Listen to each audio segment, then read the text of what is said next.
Three, two, one, go. Welcome back, everybody, to the Triad of the Force podcast, a podcast from three Puerto Rican friends coming together to do deep dives into Star Wars and other nerd related media.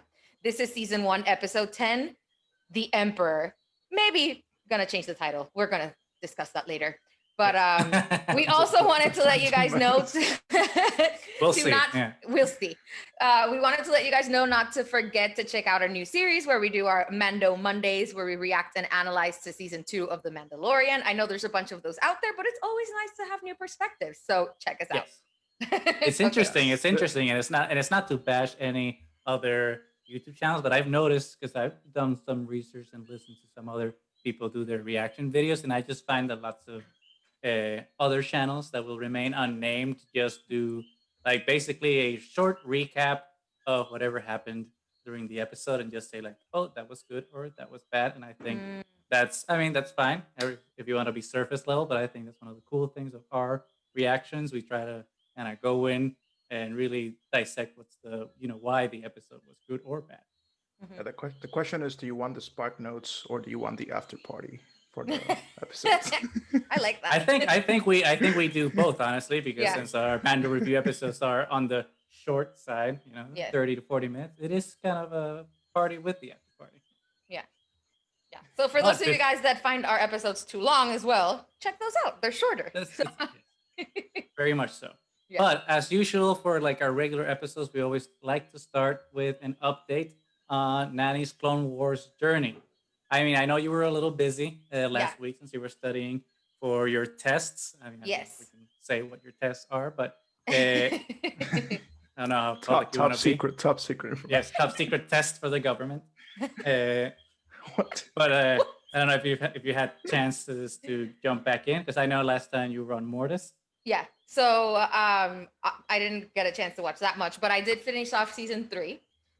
Season 3 capped it off with 2 really awesome arcs. Actually, you had the break-in into the Citadel, and you meet Moff Tarkin for the first time, which was so good. It was so fun to watch, and you can start to see this like alliance already starting to form between him and Anakin, and you see that he's already starting to like have more violent and aggressive tendencies.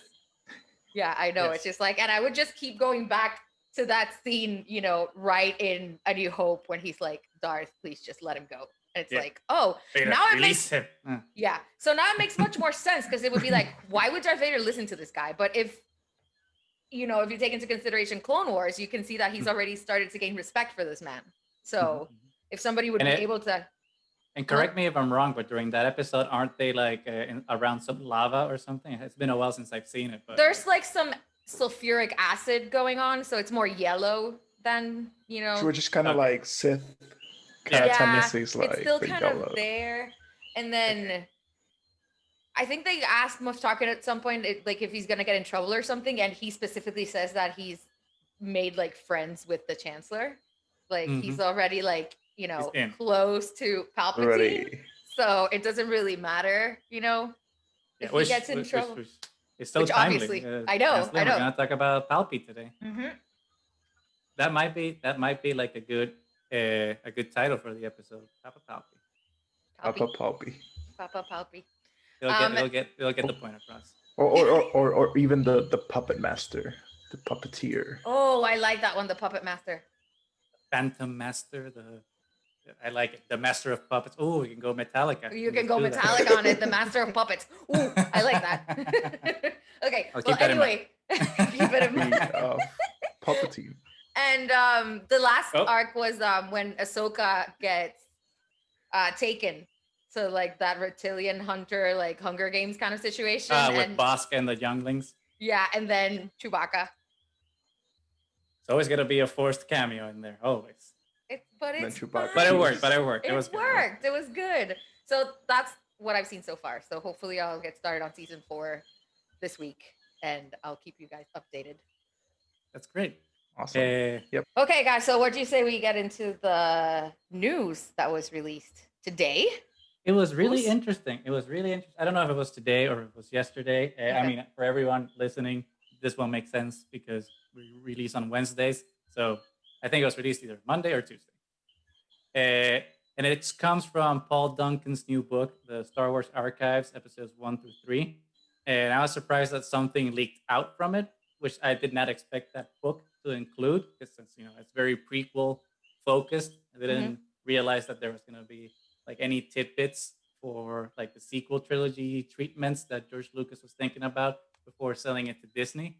And Hmm. apparently, I'm quoting, I don't know from where I'm quoting from, but according to like the interview that Paul Duncan was doing with George Lucas's plan for the sequel trilogy included Darth Maul and Darth Talon as the villains, Luke rebuilding the Jedi Order from survivors of Order 66. I think it was like around 50 or 100 Jedi that he was able to recruit. And then finally ending with Leia forming the New Republic and becoming the chosen one, since ultimately she is the one that brings balance by bringing everyone together, which I think was Interesting. very, very interesting. I mean, I'm not sure how the whole Darth Maul thing kind of works, even though I kind of like the idea of, bringing that villain from episode one back to haunt the original trilogy characters as they continue their journey into the Yeah. sequel trilogy. Yeah. But like, it sounds like that's George Lucas being like, well, why don't I just do something for the fans type of thing. That doesn't particularly sound like something George Lucas would do inherently. Yeah. I think if he was gonna bring somebody back, I think it would have made sense for him to bring back Palpatine, but Mhm. framed from the beginning, not how it ended up. Yeah, And Palpatine being like the ultimate villain throughout the entire saga. yeah. So I think that's something more that I would expect by what he's shown us before. Hmm, But hmm. I don't know. I think it's very interesting though to then have Leia be the chosen one. I think that's actually I, genius on his I part I to. know. I think it would have been better. I mean, I have no idea where they were going with Leia in Rise, obviously, because we Yeah, lost her too right. early, and they couldn't really add anything that hadn't already been filmed. So Hmm, we will never know, I guess, like what direction they were putting her in. hmm. Uh, because Leia had become very important to the story, obviously, and you see all these Yeah. layers to Leia that you hadn't seen in the original trilogy. So it makes sense. Even as how Skywalker was done, if we would have had Leia, I think it would have been really cool to Yeah. have her then end up as the chosen one. What would be But interesting though to know about like this treatment, right, that George Lucas was planning was mhm. to know if like it would be framed from the original cast's perspective, i.e., having like Luke, Han, and Leia be the main cast, or if Okay. it would have been kind of a what we got with the sequel trilogy, where like they're doing those things, but they're like supporting characters for like the new trio Right. Hmm. type of thing, which I think makes more sense, so that each trilogy is generational, Yeah. as it was with the prequels and the originals, and how it Yeah. ended up being now with the sequels.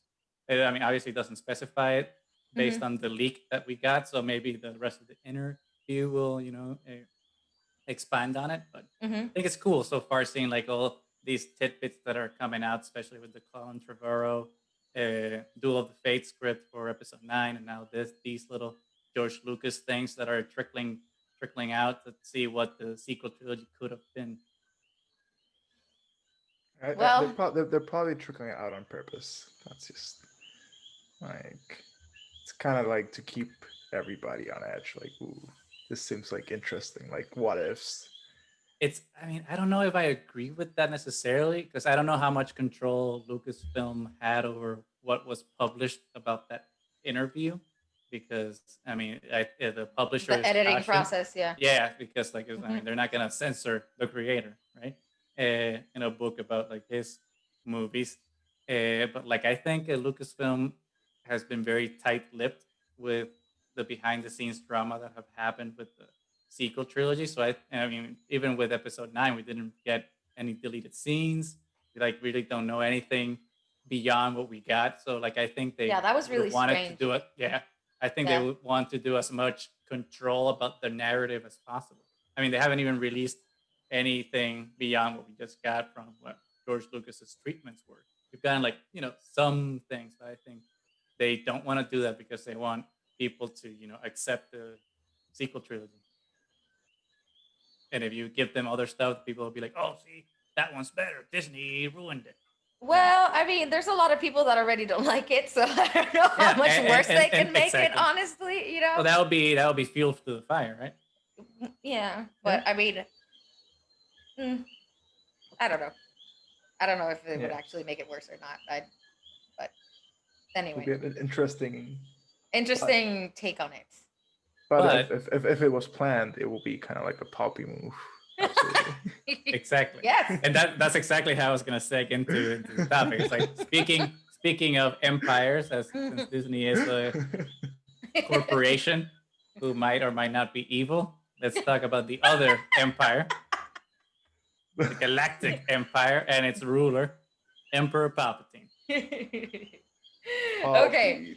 So yeah, Palpy, the infamous Palpy. I think before we start to get into like an analysis of the character, I think it's worth mentioning because I don't know if everybody realizes it, but they never say his name in the original No. trilogy. He's only ever the Emperor, and you don't see him at all in A New Hope.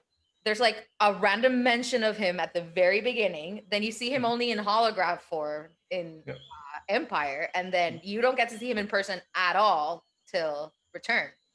So he's just this character that's just like encased in mystery, and you can tell that, you know, especially in the beginning, that Darth Vader's afraid of him. So, you know, as Darth Vader being framed as the main villain, him saying that there's somebody worse than him, you always had this imagination of Yes. like, who is the Emperor? Who is this guy? Yeah. And then the Like- first time you see him, he's completely enshrouded. You can see like a little bit of deformity like on his face, but not really. And he's just like intimidating and, you know, way shorter than Darth Vader and way less imitating looking, but he's just like spreading this aura of power and evil, you know, in the originals. And then obviously we get the prequels where he's playing the character of, you know, senator at first, supporter of government and the wise old man. democracy. Yeah, and you know, the one that's fighting for the salvation of Naboo. And obviously we know he's Emperor Palpatine. So so I kind of think it's interesting. But that's a good question. Okay. If someone that started watching like Phantom Menace as their first Star Wars, did that movie ever mention? I don't quite remember if it mentioned or it correlated that Palpatine and the Senator were the same. It doesn't actually, because every time he's talking to the separatists, he's always cowled. So you don't actually get a mention that he is actually Senator Palpatine. I don't think even the people on both sides knew. I think very select few people in the entire galaxy. No, but I think Mo meant more like people watching the film. No. I know that's what he meant, but he says he's asking if there was ever mentioned in the films that he is the Emperor, and it's never mentioned. Well, not until he actually becomes the Emperor in the last one, yes, but they don't know he's Darth Sidious, right? Yeah, I mean, then and I don't know how much, because back then social media was obviously not what it is today. So I don't know if people would have been able, if people like most as people who saw Phantom Menace as their first one, I don't know if they would have known that it was Palpatine if it's the first time they see it, unless their parents or something says it. It's like, oh God, this is the bad guy, by the way, you know. So I don't know. Because I remember, at least personally, when I watched episode 1, and obviously back then I was so young that I loved it. I failed to see any mistakes with it until I was older. But like I remember watching it, and I had seen the originals, so I knew that Palpatine was Palpatine. Yeah. Even though I think that's something interesting, kind of going back to your point that his name is never mentioned in Return of the Jedi. His name is never mentioned, and Ewok is never mentioned, and yet somehow everyone knew that like Emperor Palpatine was called Palpatine and that Ewoks were called Ewoks, even though that wasn't even mentioned. Yeah. I mean, I imagine that the Ewok movies and then the books kind of trickled that knowledge out to the, to the masses, but I think that's kind of an interesting. Wait, the word Ewok is never said? No one says Ewoks in Return of the Jedi. That's so weird how the consciousness of, Yeah. I mean, but then the Ewok movies come out, I guess, so that's how it makes that happened. Everybody knows. But what I was gonna say about episode 1 when I was watching it when I was younger was that like I knew that Palpatine was eventually gonna be Emperor Palpatine. Yeah. But with Darth Sidious, I was like, I wasn't 100% sure. As a, how old was I? 9 years old or something? 9 or 11, I don't know. Hey, but I was watching, I'm like, I mean, it The looks Darth like Palpatine. Sidious part, so you were It, confused. it looks like Palpatine, but they don't say it. And then I remember, like, I thought I was really smart, so I'm like, okay, let me go check the end credits. And like I waited. I obviously I did this on VHS, not in the theater. But in the VHS, when I was rewatching it, let's go through the credits. And the credits, all of a sudden, like they got to Senator Palpatine, Ian McDermott, okay, and then they got to Darth Sidious. And I was like, here we go, gonna get my confirmation. And then it says himself, and I'm like, oh, that's how it's credited, yeah. himself. And I'm like, you smart, Sneaky, smart sneaky cookies. mothers. Yeah. Sneaky. Wait, so it's the Emperor as himself. No, it says Darth Sidious. Darth Sidious himself. as himself. Yeah. Yeah. Nice. So I was for like- me, I don't think I remember, the name Palpatine, because like we said, it's never mentioned in the original trilogy. I don't know how the name trickled down that people recognized it. I recognized his voice Mhm. and his look, like Ian McDiarmid. Like I was like, as soon as the movie started and I see him, I was like, wait, isn't that the guy that plays the Emperor? That's the guy. Yeah. How perfect was he casted for? Oh yeah, it was so great especially because his face is the form that you never see completely clearly in the originals. He still managed to look younger in this version, even all these years later. So that was so genius that they casted a guy so that genius. was young Yeah. when they cast him to play the old guy, but then just was able to be the young version by being older. Yeah. Yeah. And he pulled it off so perfectly. And I remember perfect. Yeah, I remember when I realized that it was him, I was like, but I have to be wrong because Return was in 83. And how is this happening that he's playing this character that looks younger? So it's the world between worlds. That's how they did it. It was fantastic. They just did it. And sorry, Mo, I cut you off. You're gonna say something. Oh no. But like I remember then the first version of Empire had like a monkey. Yeah. Or something. Like it was. Yeah, like it was an old lady with makeup, and then they put monkey eyes on top of her. Yeah. That's like I remember as a kid, like I was like, that's just so creepy. Like it just gave you creeps. Like I was like you just saw this character for a few seconds and you were just like, whoa. Like what is happening? Yeah, this whoever this character is has power. Mm-hmm. But for me, I mean that was creepy. I won't take that away. But what kind of defined that Emperor Palpatine was a badass was that what you were mentioning was that intro scene in Return of the Jedi when Vader is talking, to Moff Jerjerrod, I think was his name, and Moff Jerjerrod's like, the Emperor's coming here. He's like, we shall double our efforts, and Vader just says like, I hope so, Commander, for your sake. The Emperor is not as forgiving as I am, and my young mind was like, blew. I was like, wait, this is the guy that's just like choking people left and right, killing everybody who don't meet his expectations, and then he's saying that this guy he's not forgiving. I'm like, whoa, okay. Like, who is this guy? Oh my god. Yeah. And it was so perfect then when how they framed it, like in the throne room, like a video game. You have to ascend the stairs, and he's just sitting on the throne, like totally chill, like nothing can harm me. I'm just that powerful. It's so good. He was framed perfectly. I mean, I think, honestly, Palpatine, including the prequels, was basically one of the best characters that was written. Yeah. Because like his story is like so, even though like his plans are very convoluted, and if you think about his plans for 2 seconds, they really start falling apart. But excluding that as a character, I mean, he's the best. He's the Emperor for a reason. For reasons. For reasons. No, but like in that Return, like I always thought, like they were gonna head somewhere with like a Sith power where once you get like stricken down with hatred, something was gonna happen. Because and like at every aspect, like he was like adamant to look like just strike me down, feed into your rage. Like as a kid, I was like, this guy has like no fear for death. He's just like sitting there in the throne. How powerful can that be? I mean, it's interesting that you put it that way because in a way that paid, even though I know all three of us have very strong opinions about this film, but that type of like what Palpatine is saying there, and then when you combine it with what happened with Darth Plagueis the Wise, it's kind of paid off in a way in the Rise of Skywalker because it proves that that's a. I mean, I don't know. I'm gonna take that back because I don't know if it's been confirmed that this is why.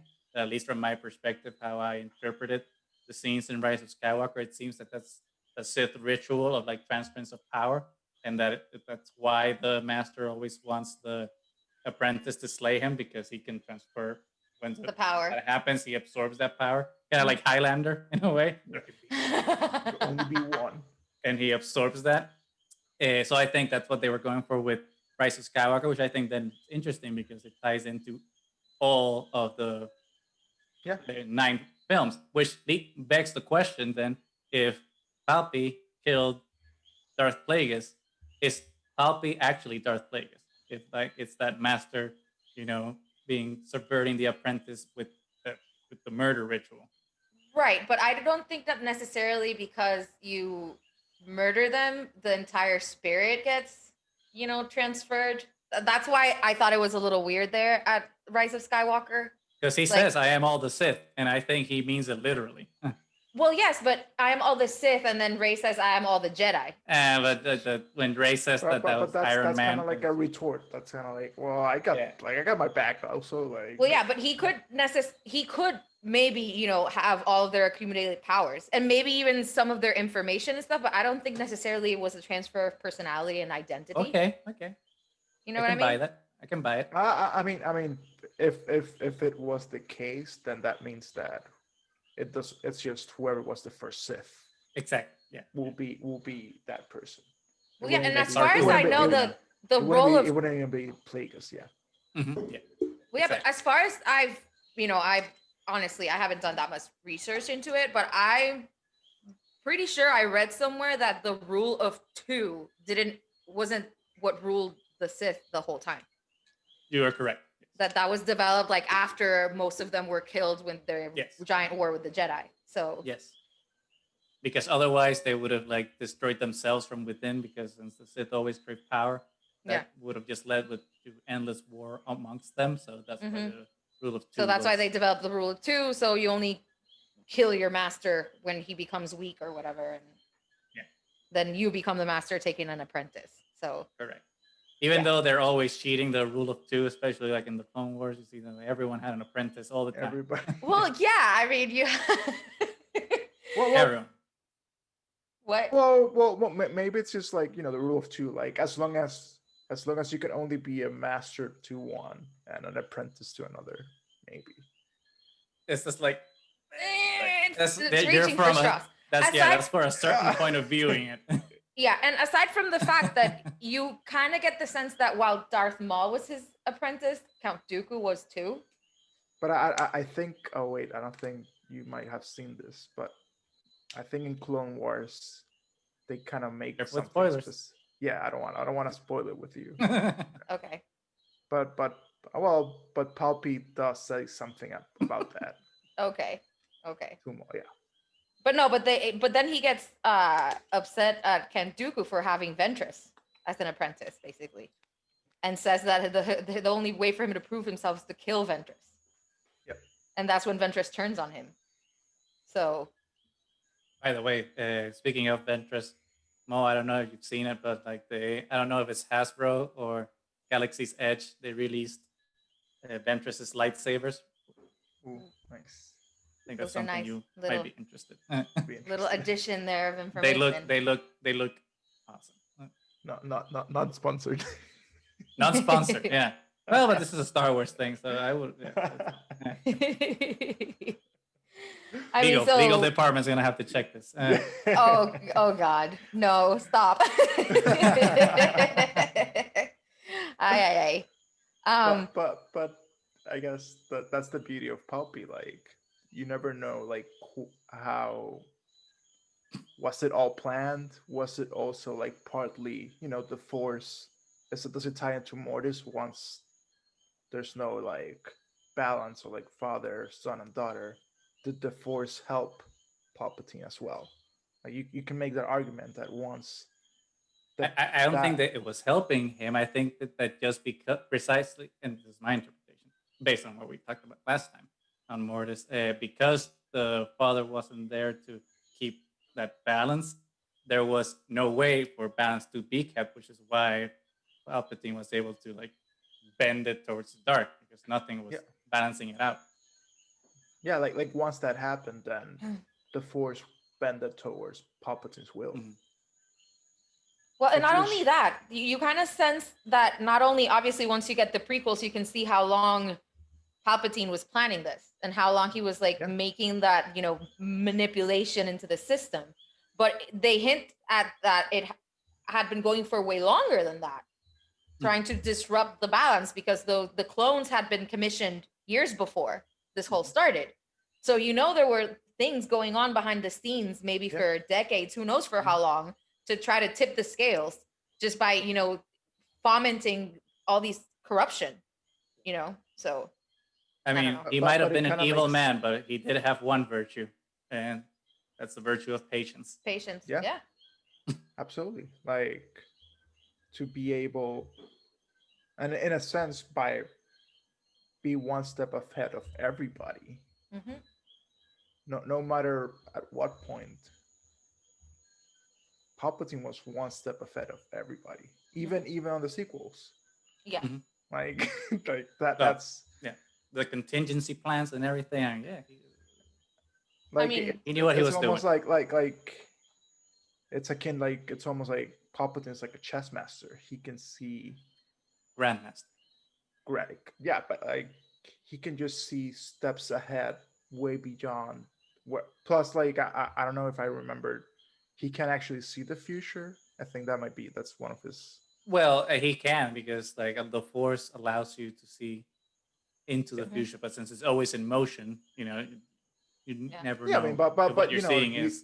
You kind of can, just do something a week and then dip into the future. Okay, maybe I'll change a couple of things this week. I mean, that's why he wanted access. I mean, spoilers. That's why he. Actually, I'm not going to say it. No, I know that. I don't want to. Why he gets access to who the Jedi are going to be, the younglings. No, I was going to say something about rebels. No. But that one's important too. Get access to all the younglings to try to get Cat Bane to steal them and don't try go to turn in. them. That's the geeky waffle thing we were talking about that went into all these weird. Oh, sorry, I didn't hear that part of the conversation. Weird tangents. No, it's a good theory until we went into those weird tangents with Palpatine and the Frog Lady. I mean, it is possible because then that explains the value of Baby Yoda. Check that episode out. Oh, stop. Check it out. Anyway, I think it actually kind of hints that Palpatine might actually have more foresight than most. I mean, he's able to identify Luke almost right away. He probably had a sense of Anakin since before the Jedi found him. Like right from the beginning, he has his eye on Anakin. Well, I don't know. I have to double check to see if this is like what I'm about to say is like true or not. Mm-hmm. But it's heavily implied that Palpy created Anakin. Okay. Like it's always been like thought about, but like there's like I don't know if it's a Darth Vader comic books. So it wasn't a midichlorian virgin birth. Well, it is, but it's not that he went. It's not he didn't do a Zeus and went to meet Shmi in the form of an eagle or something. No, wasn't that. It was the magical insemination. Okay, it was like the Force. Yeah, so he it was probably Palpy was in a dark room by himself exactly dark magic, whatever. Somehow, Shmi got pregnant. It was non-consensual. Okay, so there is. Is it confirmed? Do you know? It's confirmed that he either was. I don't even know because I haven't read the comics, so like I don't know exactly what they're pointing at because like there's a panel in the comic book where you see like Shmi realizing that she's kind of pregnant, and then like the Palpatine's visage behind her. Oh, like the puppet master.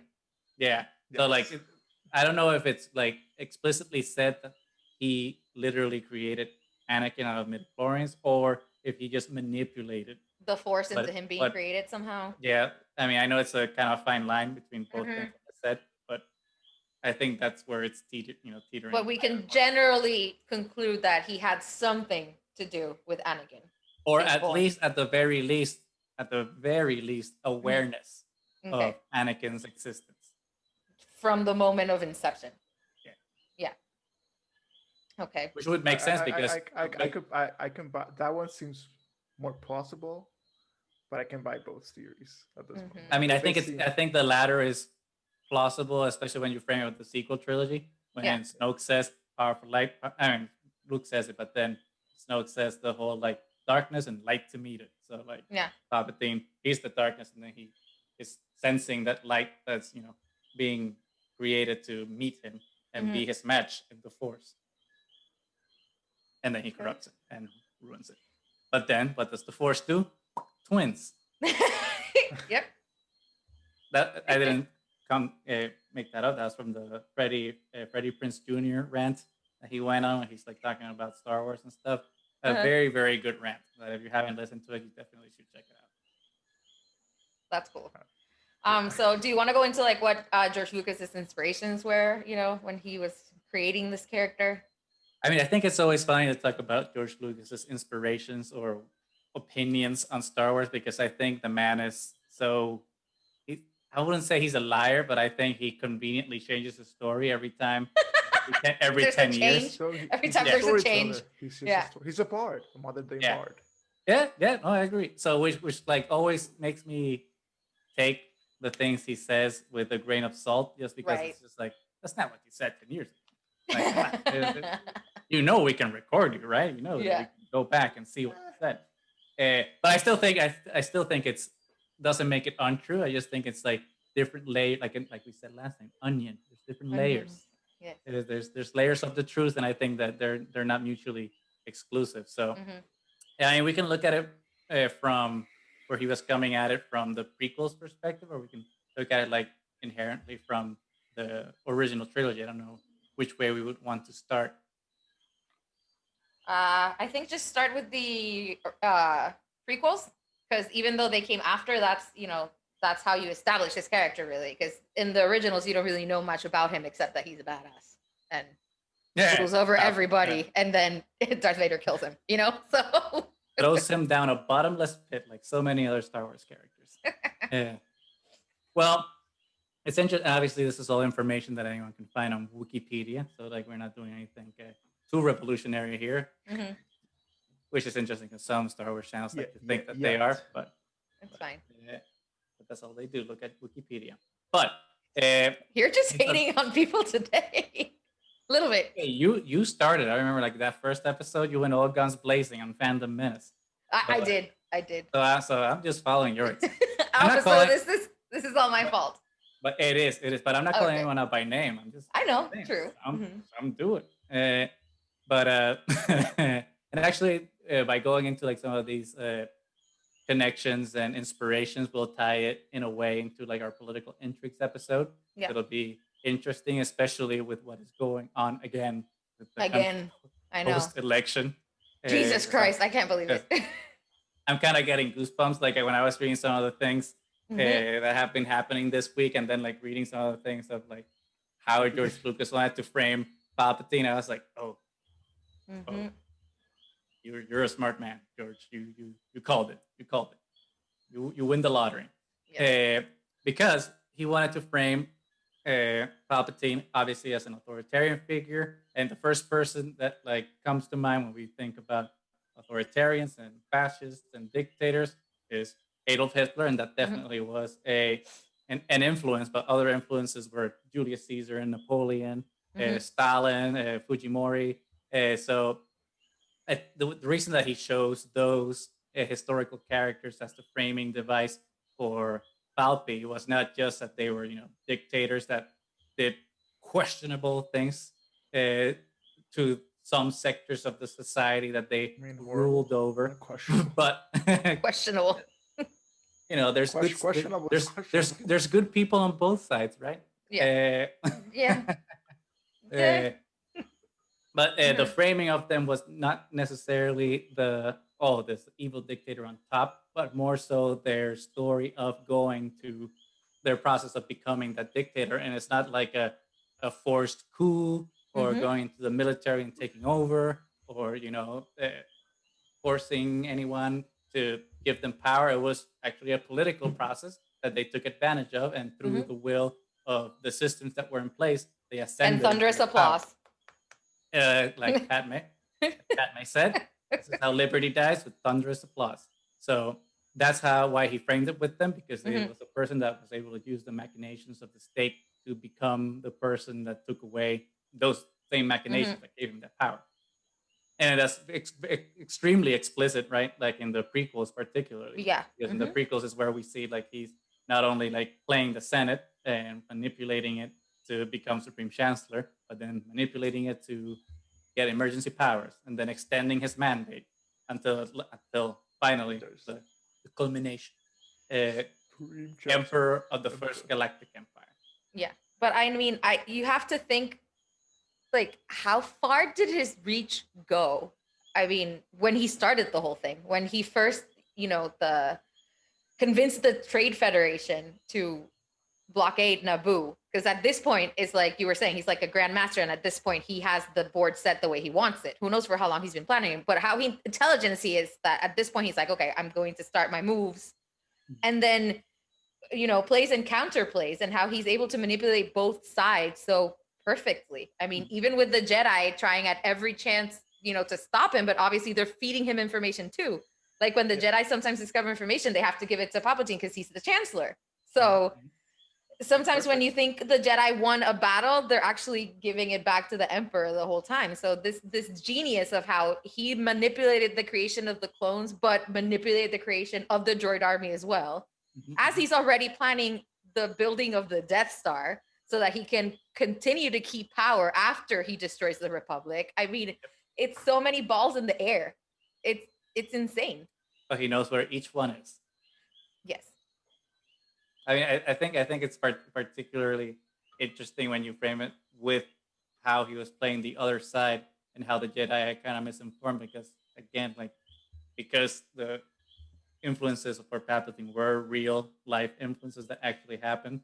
Now we also see like live and in color and HD TV, how those things can actually play out in a lawful manner, because with this election, and not to say, we already said that we support candidates, everyone knows. But you see how people in the position of power can just, through the rule of law, do any machination that they want, because what's happening now, to stay there and play both sides, or use misinformation to manipulate how people feel about it, so they can get their support and whatnot. So I mean, it's set in space. It's a space opera. There's space dogs and light laser swords, but it's very, very analogous, especially to contemporary times.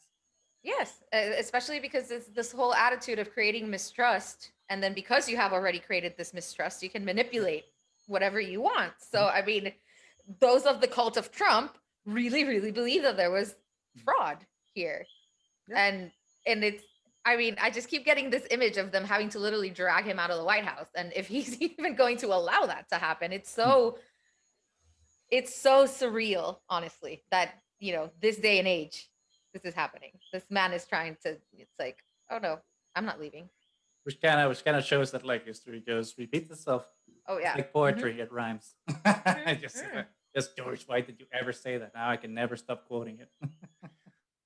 But it's true, and it's so prevalent right now with everything that's happening. How he has been able to manipulate the system so completely that people don't even question him. Like his followers literally don't question him, even if they know he's saying something completely untrue. If you maybe go back to texts or something from before that they would have said. Like when he was first elected, people said from the Democrats, you don't have to like him, but just accept the fact that he was elected. He's the president. And now they're not respecting the fact that he wasn't elected this time. I mean, it's just, it's this blinders on. I can only see what the orange man says, I guess. I don't know. But I don't know. I was thinking that based on what you were saying, it kind of adds a different layer of horror I think, to the Emperor, because when you see him in the original trilogy, he's like this terrifying guy precisely just because he's framed in like the not knowingness of him, right? You don't know Yeah. anything about him. So like the fact that there's so many questions about it just makes him that much more terrifying. Like Yeah. what is that figure that it's nothing? And it's it's a very horror movie esque framing. And I Yeah. think the prequels kind of took that away by showing like his origins and whatnot, as prequels usually do, I think. But like now with like when you frame all of this in perspective with not only the historical framing of it, but also like the contrast of it in current times, it makes him even scarier in a way because it's like, oh, this is not fiction. This is Yeah. reality. Yeah. There's leaders that actually do this and get away with it. They don't So have to. They don't have to put like a black hood over. They can wear suit and ties, but yeah, still the same. Still the and still same. get away with being a wannabe emperor. Mhm. Or actually end up being an actual. Who knows? These are strange times, my friends. But the difference with like that and like Palpatine is like meticulously calculated every step of the way. The which I don't know if it's more of the idea of like, it's a story, let's put it that way, or if there's a correlation that I don't think like whoever historically inspired George to do the Emperor. Mhm. I mean, at some point they probably started manipulating, but Mhm. how long? Like, I think Palpatine is like, the epitome of that evil emperor. Mhm. Mhm. Mm-hmm. Which in a way it's like it also like mirrors like it gives like something to go against Mhm. for the heroes and the characters and us as the viewers. Yeah. Like Absolutely. what happens, and I think there's like the difference with real life. Like it's not clear until everything's on the table how everything that went, the machinations that went behind the Mm-hmm. scenes Mhm. to get where things are. Mm-hmm. I mean, I think that's what's interesting, though, now that you framed it in that way, especially looking at like the original trilogy, because uh, in my research for the Emperor, it doesn't seem like he was necessarily framed to be one person in particular. I mean, I read Richard Nixon and whatnot just because it was during, the original movies were inspired by Vietnam Mm-hmm. War, right? And kind of being that escapist thing from it, but also a political statement on it, which was like, well, if the U.S. wins this war and keeps on that path, they will become that imperial evil power. Mm-hmm. So like, it's interesting then that to see that in terms of like how the villain is framed as a structure and not as a person, Mm-hmm. which I think is the interesting thing then of looking at Palpatine in the prequels, because then it's like fleshing out like that character. And Yeah. like it's interesting because then I Mm-hmm. was actually reading a direct quote from George Lucas that quite literally says that like Palpatine was framed specifically on dick shaming. Oh my god. And I'm like, Wow. I totally see that, I especially can see that. especially remembering, those 8 years of Bush and reading back on it and whatnot. It's kind of, oh, okay, I see what you did there. It's totally transparent. Yeah, so I it's, mean, it's there. Like, it's there.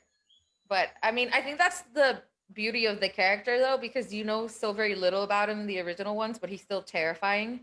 And then you gave him so much depth in the prequels so that it doesn't contradict anything that happens in the originals. It just gives all this background to how he actually managed to accomplish this. Because obviously, in the originals, you have no idea what happened in the Clone Wars. You have no idea of any of this, how he established himself, how he's so arrogant to say, when the movie starts, basically, oh, don't worry about the Republic, don't worry about the Senate, the Emperor just abolished it. So, Yep. and how would we keep power? The Death Star. So I mean, it's just this like terrifying thing that he's completely unafraid and terrifying, and he never even wields a lightsaber in the original trilogy. Not in the original. Not in the original trilogy. I mean, you don't even see him take like an aggressive stance at any moment. Like he walks in, people like bow to him, and then he's just in his chair. Yeah, he was pretty laissez-faire. And then obviously when he goes to attack him, he has Darth Vader at his back, and he's torturing his son, and he doesn't even think for a second that Darth Vader is going to betray him. That's hubris. Obviously, and that's what gets him, and that's what gets. I'm thinking usually the Sith masters when they get killed, it's probably usually hubris, because from or not locking the door when you're sleeping, like Darth Plagueis. Exactly, but that's hubris too. If you know you're raising, or maybe Plagueis was like, I think I've lived long enough. Or maybe, and Plagueis supposedly had figured out the way to return to life. So who knows? So maybe. Well, I mean, I think he did, because we see that Palpatine was able to. Well, yes, but okay. So do you want to go into Rise?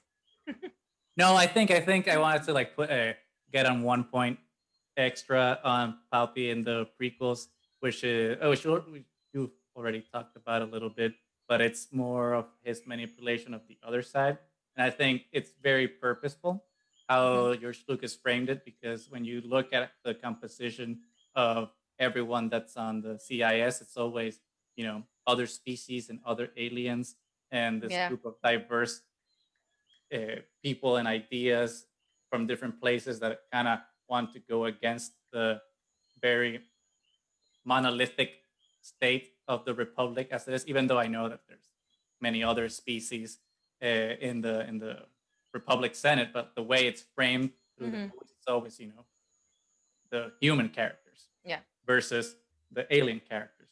And I think it's interesting to see then how Lucas framed that with Palpatine manipulating those quote unquote minorities, because they're obviously proxies for minorities in the films, and how he manipulates them to go against that system with the promise of succeed and you'll be able to have all the things you want and independence and all those things, and then ultimately just betraying them so that he can establish that totalitarian power. So it's again this framing of using marginalized groups to achieve your agenda. And that's the side that he ends up annihilating. Yeah, exactly. He uses them to cause this war, basically, and then destroys them at the end because he wants to be the leader of the center. Which is what we see, like in today's society. Like I'm not saying that this is necessarily limited to Republicans. Democrats do it to an extent, but it's like using minorities as being like Latinas or African Americans and whatnot to use them for campaigning or for promising to get them out those extra votes, and then you don't deliver, and you ostracize, then you manipulate, and then you just forget about those communities and keep them marginalized. So I think those parallels with the prequel trilogies always seem interesting to me, which is one of the reasons that like I get upset nowadays with the prequels, because I think they were very, very clever in terms of thematic introductions and deeper ideas. It's just that sometimes the execution, particularly in episode 2 with the acting and the writing. Yeah. Well, and you have to admit that one of the reasons we love them as much, and now obviously I'm starting to realize that as well, is because of Clone Wars, the series. Yes. Very because much. it adds value to those prequels. Because without it, a lot of it you don't really see. You start to see it really more in the animated show, and you see all these separate missions, and you see how they were interacting together, and how Palpatine is manipulating systems that in the prequels you think all separatists are bad guys because they frame the Trade Federation as corrupt and all these things, but you start to realize that there are a lot of other systems that join the separatists because they feel like the system no longer understands them, and that the Senate has become too corrupt. Yeah. And a lot of planets that choose neutrality as well. So there's a lot of more layers to the war that are explained with the show. Yeah. And the show tackles those things you're talking about like very, very directly. Yes. And the identification of species sometimes there'd be like a moon in a system and they treat the residents as animals, and then they realize Or that they're actually second-class citizen. sentient, stuff like that. So there was a lot going on wrong in the Republic as well. Yeah, Yeah. absolutely. So it's genius that Palpatine was able to manipulate this. The Separatists almost as the actual rebels trying to separate from a system that forgot about them, and turning them almost into the bad guys, and then manipulating the Republic and using the Jedi as his army, and then infiltrating the Jedi through Anakin, because he forms this bond with Anakin that Anakin sometimes, when the Jedi Council tells him, no, that's only Jedi information, and he's like, yes, but now we're soldiers, so I need to give this information to the Chancellor. Which goes against the Jedi wing. Yeah. So that's the genius of Palpatine. He put them between a rock and a hard place, because they had to choose between defending the people that were being, not oppressed, but like attacked because of the war and the separatists, or keeping to their code and being pacifists and being keepers of the peace and not soldiers. Like Mace Windu said, or like Qui-Gon said, like in the first movie, where he says like you can't fight a war for the Queen. So like you see how that's framed, like in those two movies, of like how that's their code. They're not supposed to do it, but Palpatine framed it so well around them that they had to kind of betray their code for them to do what they had to act at this point, which ultimately led to their downfall. Yeah. And how about, I mean, the genius of thinking about doing Order 66, about implanting these chips on, your soldiers, so you can't. It's brainwashing, which we see that's a thing that actually does happen without a ship. Well, I know, but, that's in one fell swoop, like he does it, because those. No, I was talking about real life. But that's why it reflects the first. Okay, fine, I get it. True. The cult of Trump is powerful. It is. Well, the cult of anything, honestly. The cult of anything. Because I think there's some Bernie bros too that are just like, bro, okay, come on. Yeah, like, I know. If it's Bernie or bust, it's like, well, that's your. Yeah, I think now people, you're in the cult and I think okay. obviously we've gone a lot into the political intrigues back with this episode. We knew we would. I know. But the truth is that people have forgotten to listen. You can't just support something because it's supported by your political party just out of rote. I mean, both sides have ideas that are necessarily correct. And you can't just blindly say, oh, because I belong to this party or I support this person, everything he says is 100% true and 100% agreeable. That's not okay. People used to have, conversations and be like, okay, this is good, this is not. And that applies to everybody. Oh yeah, that definitely applies to everybody. You can't just take something everybody says as completely okay, or the opposite. Everything they say is false, because even people that are in the wrong have some good ideas every so often. So you can't be elitist all the time. You start pumping out bad ideas. You start pumping out ideas, and they're all bad. Well, and I'm sure there are exceptions as well, but you have to try to keep a little bit of an open mind and not just or see something on Twitter or Facebook and just retweet it and be like, this is the truth. It's like, just what? Don't read a headline. Just read the article. Well, but it's which is how the emperor rises. It's with also keeping misinformed, keeping everybody not only misinformed but also ignorant. It's the more ignorant people are around whatever the emperor is doing, the more power the emperor has. Yep. And it's it's reflected on it's I think it's a kudos to everybody that came up and created this character in that sense. Yeah.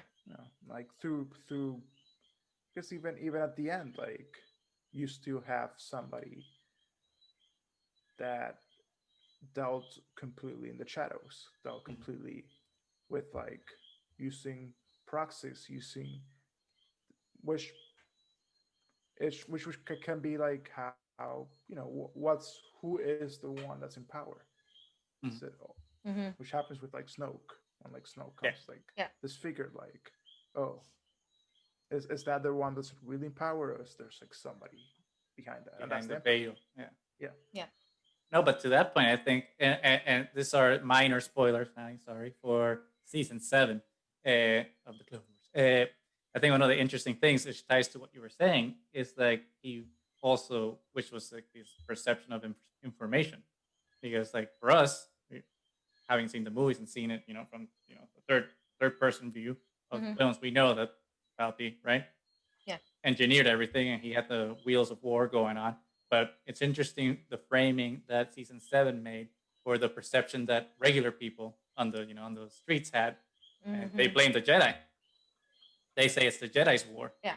So I think that was kind of a good. That's why some people don't like that Clone Wars arc, because, and some say it didn't go anywhere, but I think it was the pure genius of it is, again, kind of filling in those gaps of how this war went by, how people thought about it, how things happened the way they did, and why they happened the way they did, and to show that the framing of the popular perception of the war was that it's the Jedi's war and not the government's war, for example, is very telling, because that's a narrative that was spun. Yeah. By who? By Palpy. Yep. He has the media on his side somehow. Well, yeah, I mean, you can actually see it, and like I said, I've only gotten through 3 seasons, but you can actually see it already, that you see people actually protesting that the Jedi should be removed from the war. This is the Jedi's war, and like they're being actual, like, some billboards in Coruscant, like denouncing the Jedi and stuff. So he actually started spreading this from the beginning. Even if he was on their side from the beginning, he was already spreading this untruth that the Jedi are the ones behind the war, so that when he executes Order 66 and he says that the Jedi tried to murder him, people buy it. Which is genius. It's because he laid all the groundwork. It's kind of that's like difficult, because it's like when it happens in real life, you hate it, but when you watch it as a myth, it's like, yes, Poppy, you're so genius. Like, go for it. Like, oh my god, yes, but it's interesting that I think, and there's gonna be a little bit of spoilers for Nani, but in Rebels, it's a little bit of a different side of Palpatine, which is like more of just that desperate of looking for information. Like we see the side of Palpatine you wouldn't see dealing with Palpatine. You see the side of Palpatine that's just like pure Palpatine inside. Like this is just like raw Palpatine looking for power, looking for ways to access the Force. So and it frames a more desperate and more not so patient side of Palpatine, because when everything that's planned, it's almost like funny, like everything that's dealing with the external, Palpatine has the patience, but everything that's dealing with his inner like the Force and everything that's internal, he's just like haywire. He acts hectically. It's like not calculated. It's interesting. I think That's a good point. Which kind of explains his obsession with life and death, and why he's like so preoccupied with finding the secrets, right, to like live on. It's an interesting way. It's an interesting way to look at it. I hadn't put that together, but it totally makes sense, especially like when you frame it in the context of his contingency plans post Return of the Jedi, with the destruction of worlds that were mean something to him, to like what he was doing with Exegol, and then finally coming back to life, even though it wasn't working, which is why he was desperate to get Rey up to the past so he can do the transfer, because it's not working. So he's going crazy. He's going crazy. He's going crazy. Yeah. So that's a good seg then. We've talked about Palpatine and the prequels and the original trilogy. How do we feel about his portrayal, though, as he was shown in Rise of Skywalker, and as a consequence, his overarching presence then in the sequel trilogy? And I think we've talked about this before. Initial reactions first. Okay, so when the trailer first came out, and you can hear his voice, how good was that? I was just like, goosebumps. Like, what Yes. just happened? Oh my God, Palpatine! No way. Yep. No way. I was. Yes. I mean, and people were like, how? Blah, blah, blah. And I was like, dude, let's just see how they do it. Because it would actually make sense if it's Palpatine. It would make sense. So just let's chill and wait to see how they do it. But that was then the problem, because the way it was executed just wasn't very satisfactory. And suddenly he has like way too many cards up his sleeve. Like he has the Sith Eternal. Like, where are all these like hundreds of Sith? Where did they come from? And then they suddenly get destroyed in a second. I mean, to be fair, it's not like it's not like his plans really ever made sense if you think about it in the prequels. But at the framing of them do make sense. Just not the particulars. But in Rise of Skywalker, it's just like, what? This and then you have this sense. entire armada that you haven't been using this whole time. You were just keeping it in Exegol. Well, it wasn't ready. It wasn't ready yet. Oh, okay. And then that's why. Although I did like that they framed it as the final order, because I'm like, okay. Because it's the first order, the final order. Order 66, the first order, the final order. I'm like, okay, cool. I'm okay with that. I'll buy the final order. But just end the order. You know, and the creation of Snoke as a puppet so that you could rally the remnants of the Empire to create the First Order, maybe. But I think it would have been more effective for him to show up himself, or I don't know. Yeah.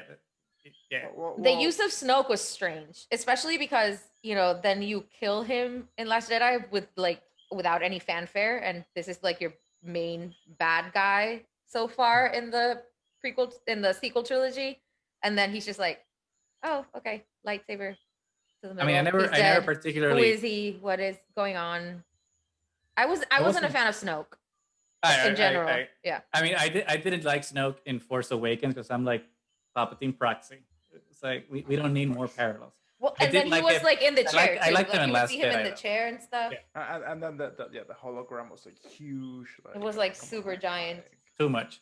I did like him in Last Jedi because like one, CGI on him was amazing, and then two, I kind of did like that. Then they just axed him off because then it's just like, this guy, he doesn't matter. He's not the big bad. He doesn't matter. He's not the big bad guy. So in that sense, like I think that's why Snoke was pretty cool, but it still didn't make sense. Like you were saying, Nani, why wouldn't it have been? Why would you need that proxy? I would imagine that the only reason, and this is like, okay, now we have to super explain everything, so let's.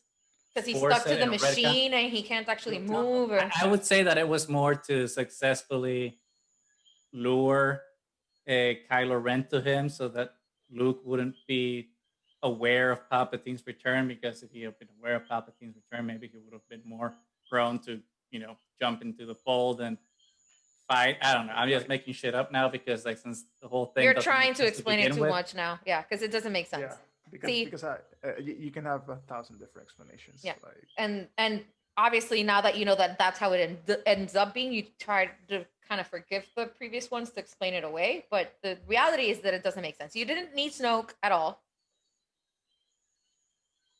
Yeah. I mean, you needed some figurehead, I think. Fine, then you needed a figurehead, but maybe make him another apprentice. Not necessarily just a puppet. Like, have him be an apprentice that he needs to, like, take his mantle while he figures out how to completely come back to life, so that the Empire doesn't completely dissipate and he can have enough followers for when he actually comes back. Or you have a way to something, you have a way to tackle Luke possibly rebuilding the Jedi Order. And then you have a way to lure Ben Solo, who I'm sure he was aware of, again, because Ben is supposed to be super powerful, so I'm pretty sure he was aware of, which again makes me think, like, why wasn't he aware of Rey? And why didn't he make earlier attempts to get to her? I mean, he did. That's why he sent Ochi of Bestoon to kill her parents, but the trail went cold. Yeah, no, but she was still alive, so... Yeah, but since her powers were dormant, that's why he couldn't find her. Okay, fine. I'll buy that one. Fine. But my problem in general is that if it would have been framed in a way that it did make sense, I would have really loved for it to have been Palpatine the whole time, because then it frames him as the ultimate bad guy of all 9 films. Like, this was his master plan all along. But have him be unrelated to Rey. Well, yes, that was completely ridiculous. I mean, you could have made. I've said it before. I actually liked it when she was a nobody. Yeah. Be a nobody, super powerful in the Force, awesome. You could have made her related to somebody else, fine. But a Palpatine, really? That did not land. When I saw that in the movie, I was like, yeah, I was just like, that happened.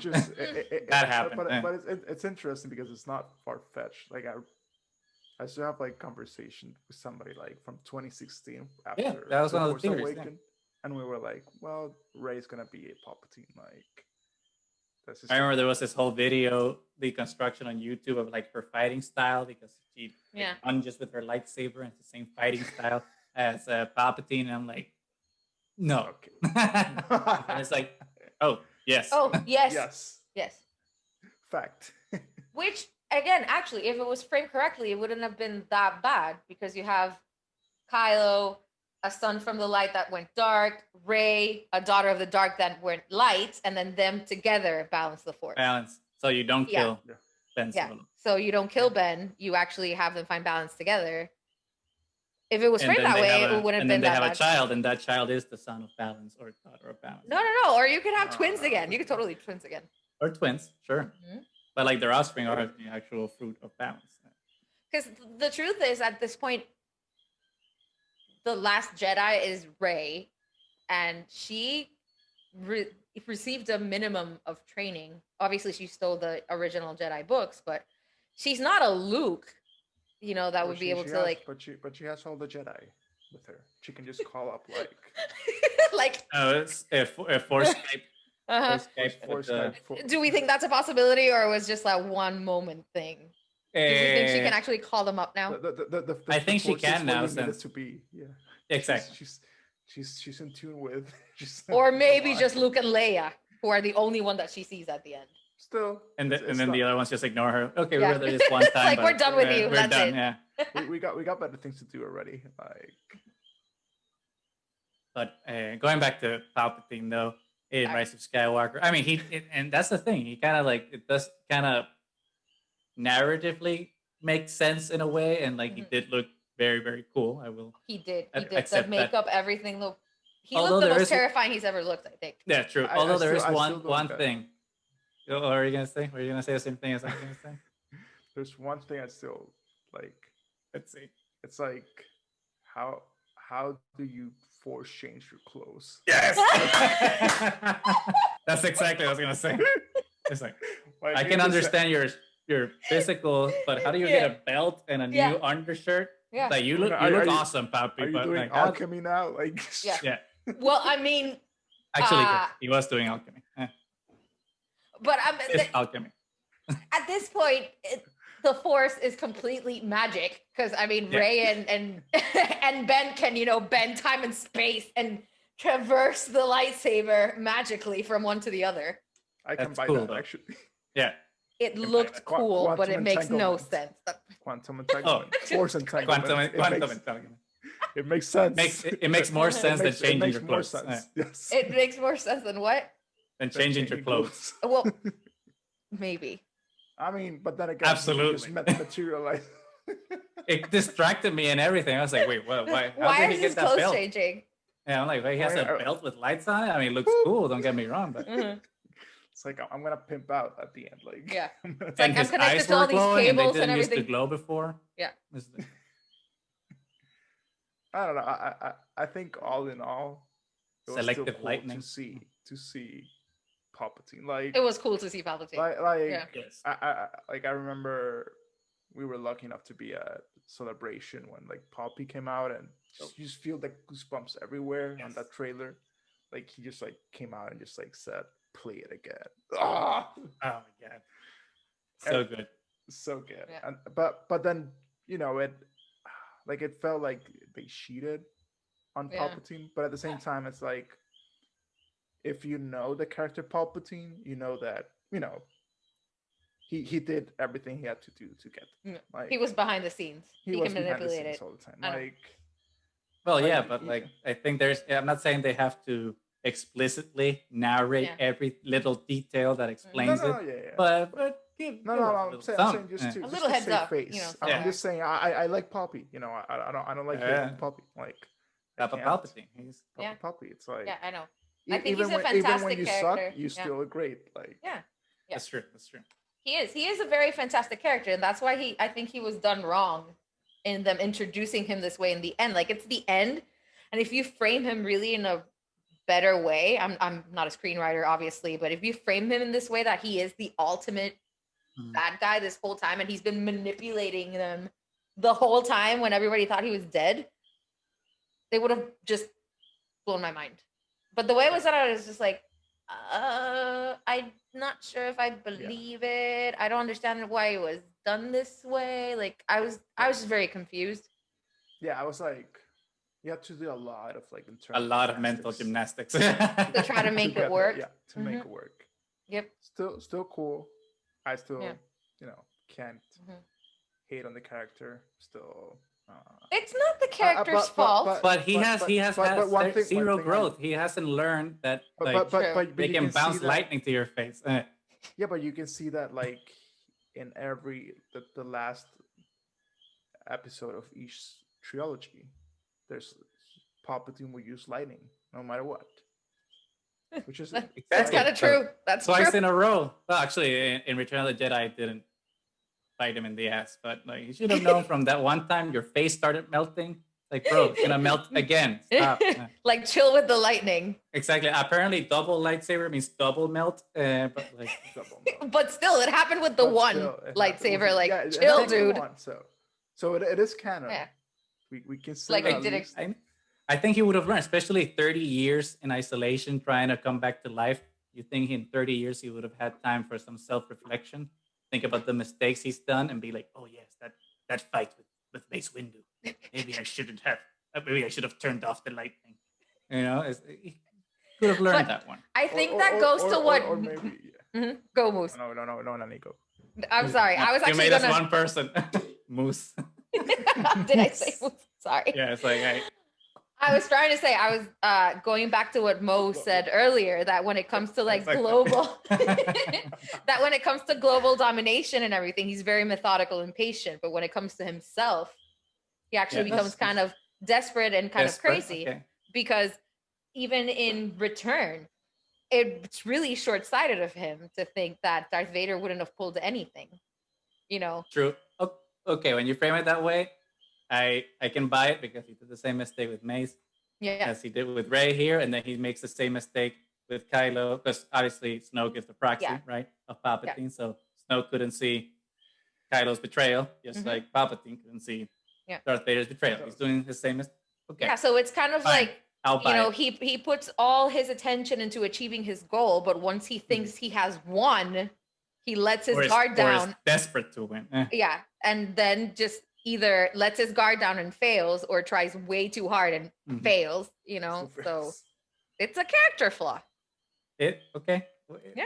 When it's framed that way, I can lay off a little bit with the you can bet. Sometimes I have work too. Letting the lightning on. Okay.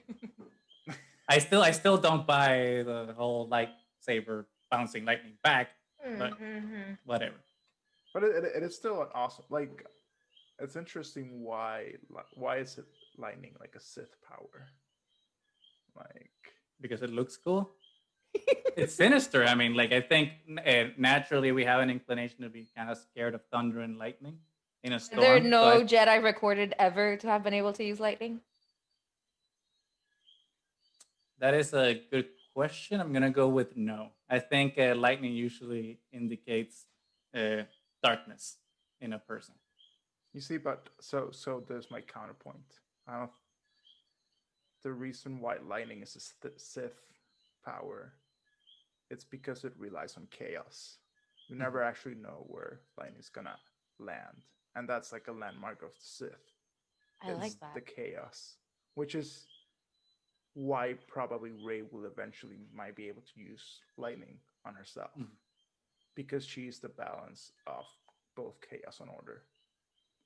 Because you cannot have lightning if there's order. Like if you see slow-mo lightning, Yeah. It's It's like, a clashing of the molecules. it's like all of them at the same time until Mhm. just one of the first one that touches, then it all Mhm. collapses into one. Yeah. Like it's the chaos becoming order. Yeah. Yeah. So I think And you I- can't I- really I- aim it either. yeah, oh absolutely, Yeah. yeah, you cannot Mhm. aim it, but it will take the fastest and most efficient route always, Mhm. even though you cannot aim it. So maybe, just maybe, it might explain specific force lightning. No, I think specific force lightning would make more sense based on what you said if Ray did it. Fact. I think if Palpy had done it, it should have hit the First Order too. The first, It's like chaos, whatever. Yeah. I think if maybe we just hit all like everybody that's around, just like chanting. Yeah. Okay, that's interesting. That's a lot of good stuff to think about. Yeah. I don't know if we had like any like more final comments to kind of start wrapping up for today, because I think we've hit many of the major points we wanted to talk about Palpy. I Yeah. have one more.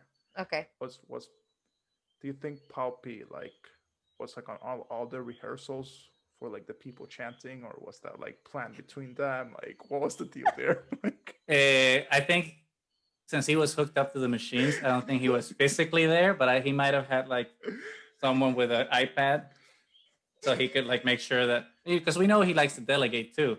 So maybe he just had like his person doing it, but still making sure. He had 30 years to get it right. So that's the only thing he could do. Imagine it. He's there bored. It's just, we're going to get this chanting right. And just cloning random Snokes. Yep. he's like, So there were maybe tanks. that's There were it. tanks Maybe of There were Snokes. tanks. maybe he was so pissed he actually created Snoke just to like kill somebody. Like ah! Exactly. Yeah, it's like, if I use lightning right now, I'll kill myself. I'm just going to let him kill you. So it's a valid point. Getting his anger out some way. Yeah. I'm Oh sure my that guy God. had a lot of repressed anger for 30 years. On that note, And On the that chanting note. did not help. no, Yeah. no. On that note, People Goose, I chanting think does not help. I think you should say what his physical appearance is based on, just as a little tidbit. As a little fun fact, well, I don't know if this is actually a fact or not, but there are some clear visual indications that like Palpatine's appearance was based on the character Death from the film The Seventh Seal, which interestingly, that movie features Max von Sydow as one of the characters that's playing chess with Death, and Max von Sydow was in The Force Awakens. Ooh. So there's a little connection there. Also, another visual cue is from the witch.